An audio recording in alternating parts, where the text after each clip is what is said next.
Ya, selamat pagi putra-putri sekalian. Pada pagi hari ini, di pertemuan yang ketiga, saya akan membahas tentang peranan hati nurani. Nurani dalam arti sempit dan arti luas. Dalam arti luas, yaitu hati nurani berarti kesadaran moral yang tumbuh dan berkembang dalam hati manusia. Dalam arti sempit, hati nurani merupakan penerapan kesadaran moral di atas situasi yang konkret dan suara hati yang menilai suatu tindakan manusia benar atau salah, baik atau buruk. Dan hati nurani tampil sebagai hakim yang baik dan jujur pun dapat keliru.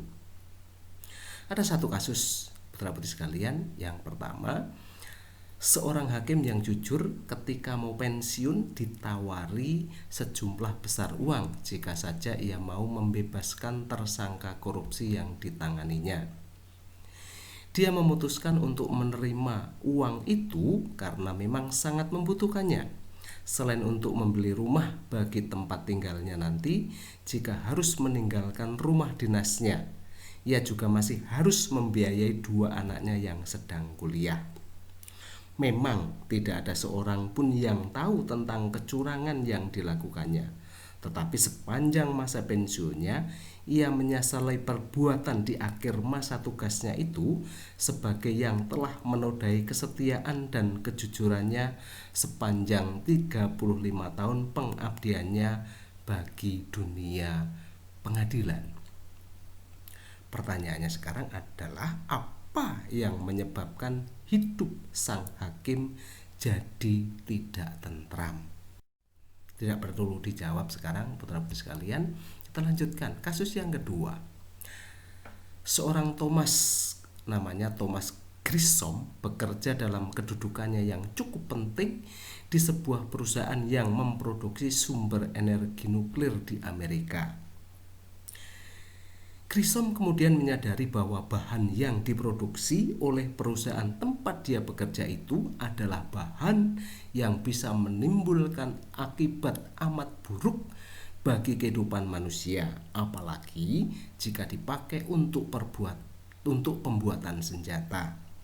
Grissom memutuskan untuk berhenti bekerja dari perusahaan itu, dan sebagai akibatnya ia bukan hanya kehilangan mata pencariannya, tetapi ia juga dikecam oleh keluarganya serta ditinggalkan oleh istrinya. Nah, pertanyaan juga, siapa yang mendorong Grissom untuk mengambil keputusan itu?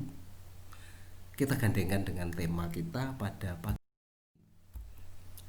Kemudian pertanyaan lebih lanjut adalah apakah hati nurani itu?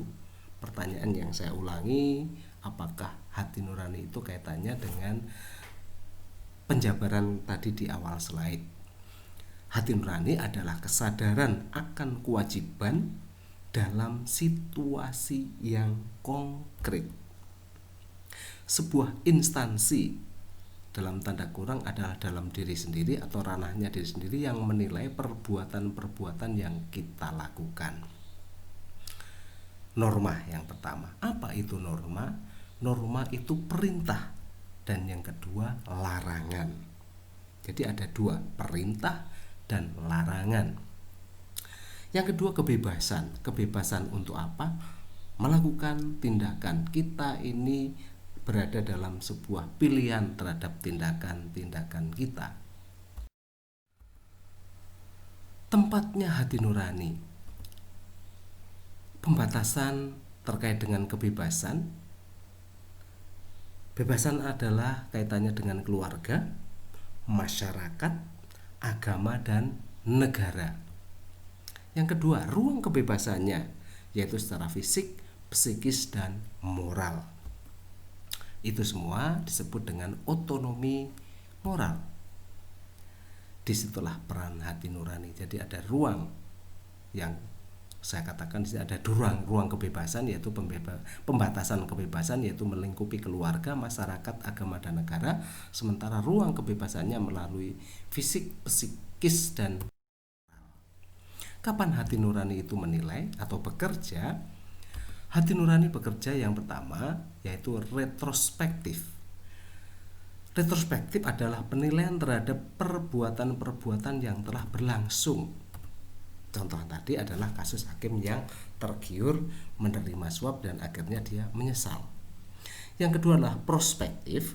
Prospektif adalah penilaian terhadap perbuatan-perbuatan yang akan datang. Contohnya tadi adalah kasusnya Thomas Grissom yang berhenti dari pabrik nuklir karena melihat bahayanya dari sebuah. Sifat hati nurani. Sifat hati nurani yang pertama adalah bersifat personal, berarti ranahnya adalah pribadi, yaitu berbicara atas nama dan penilaian saya sendiri. Berikutnya diwarnai dan berkembang bersama seluruh kepribadian kita. Yang kedua, adipersonal. Adipersonal adalah melebihi pribadi kita atau menerangi pribadi kita. Jadi di luar dari diri kita secara pribadi, tidak dapat ditawar dengan pertimbangan untung dan rugi. Dimensi-dimensi subjektif hati nurani.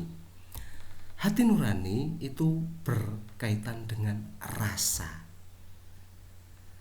Pernyataan moral berkaitan dengan rasa, yaitu kaitannya jahat atau baik, buruk atau bagus, kejam atau lembut, jadi kaitannya dengan perasaan.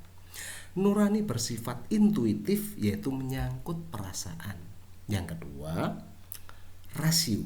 Di samping rasa itu juga rasio. Rasio berarti adalah akal kita. Keputusan etis lahir dari penalaran yang rasional. Ada kesadaran universal atau umum. Dan nurani bersifat rasional, yaitu kaitannya dengan kebenaran argumentatif, bagaimana kita berargumentasi terkait dengan kebenaran itu sendiri. Hati nurani dan struktur kepribadian. Seorang tokoh namanya Sigmund Freud, seorang psikolog, ya, wajahnya macam ini.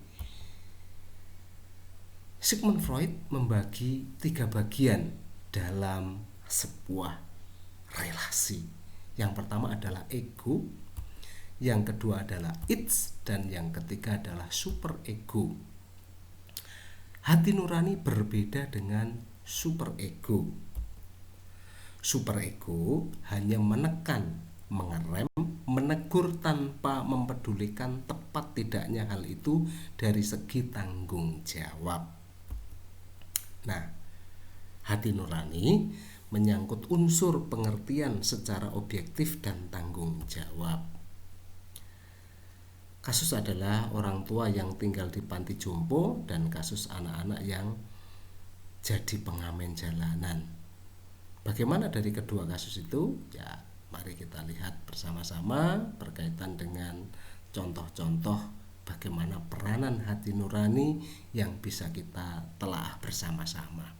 Kasus orang tua yang tinggal di panti jompo yang ditinggalkan atau oleh anaknya sendiri ditaruh di panti jompo, dia akan merasa kesepian. Bagaimana seorang yang sudah tua tetapi di masa tuanya tidak mengalami kebaikan, tidak mengalami kenyamanan.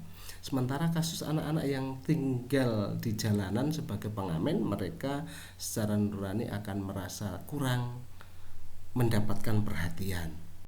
Kemudian berikutnya putra-putri sekalian, pembinaan hati nurani.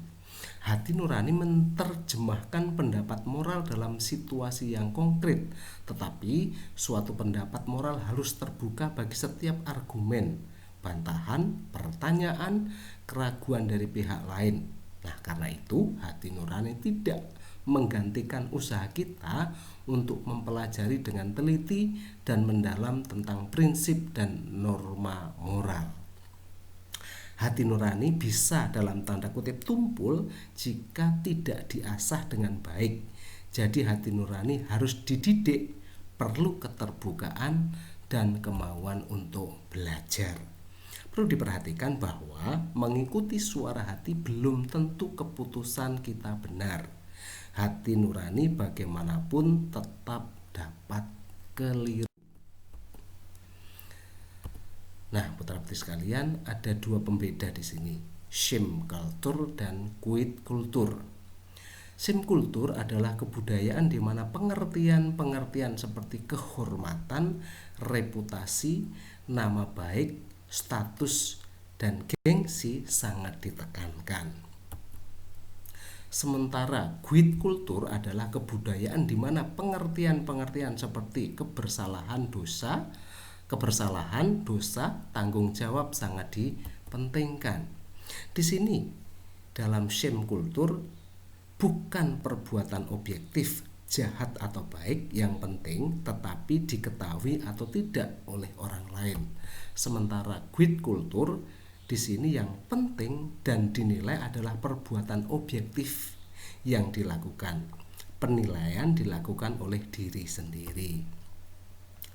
Berikutnya, shame culture, sanksinya berasal dari luar, yaitu apa yang dikatakan dan difikirkan oleh lingkungannya. Sementara quit culture, sanksinya berasal dari dalam, yaitu rasa bersalah atau ketenangan batin. Nah, ini putra-putri sekalian, dua pembeda ini kiranya bisa menambah wawasan kita untuk bisa lebih memahami tentang bagaimana peranan suara hati itu bekerja. Dan setelah ini putra-putri sekalian, saya ajak untuk menjawab pertanyaan-pertanyaan yang saya berikan nanti dalam bentuk Word. Dan mari putra-putri sekalian bisa dilihat, bisa ditonton materi ini, dan nantinya putra-putri sekalian bisa lebih memahami. Selamat pagi dan berkah dalam.